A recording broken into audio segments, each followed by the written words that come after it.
Bona tarda i bon Nadal. Evidentment, avui és el dia per excel·lència per agrair a totes les persones que de forma professional, en alguns casos, però també de forma absolutament voluntariosa, doncs col·laboreu en aquesta informació meteorològica dels mitjans de la Corporació Catalana de Mitjans Audiovisuals. De forma desinteressada i enviant-nos fotografies, dades, curiositats i enriquint aquesta informació que després doncs expliquem a tots els col·laboradors. Moltes gràcies, de veritat. I comencem parlant d'aquell somni que només va arribar la matinada de l'any 62, la nit de Nadal de l'any 62 per molts catalans, que va ser la nevada d'aquell any. Depenent del lloc de Catalunya, hi ha molts altres records de nevades, però una nit de Nadal, evidentment, és màgica. Doncs observin aquesta reconstrucció d'aquest geògraf de la Universitat de Santiago de Compostela, que el que ha fet és buscar la possibilitat de gruix de neu superior a 1 centímetre la nit de Nadal a tot el continent europeu i el nord d'Àfrica. I el que es veu molt clarament és l'efecte de l'aigua càlida del corrent del Golf, que fa que, per exemple, a Irlanda o a les Illes Fèroe sigui tan probable que nevi la nit de Nadal com, per exemple, a la costa catalana. La mateixa probabilitat, pràcticament.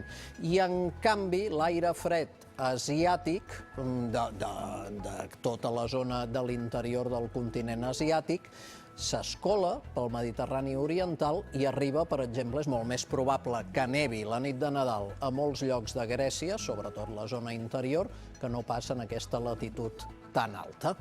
Bé, fet això, doncs avui un dia de Nadal amb una temperatura que no ha baixat gaire. Aquesta nit hem tingut intervals de núvols i algunes dèbils precipitacions, 1-2 litres per metre quadrat a la Vall Fosca, l'Alta Ribagorça, l'Aran, Pallars Sobirà, zones pròximes. Ampliem aquesta seqüència i el que veiem són aquests intervals de núvols. Anem ràpidament a les càmeres en directe per copsar aquestes finestres amb 8 graus i núvols a Balaguer, a la capital de la Noguera, Capdella 4 graus i estones fins i tot bancs de boira.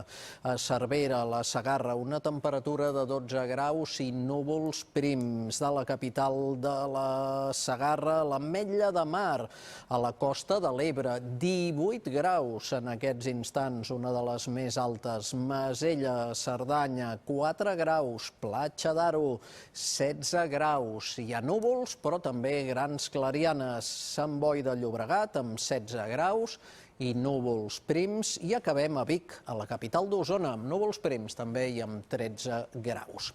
Mapes isobàrics ens donen el pas de bandes de núvols atlàntiques molt poc actives avui i els pròxims dies.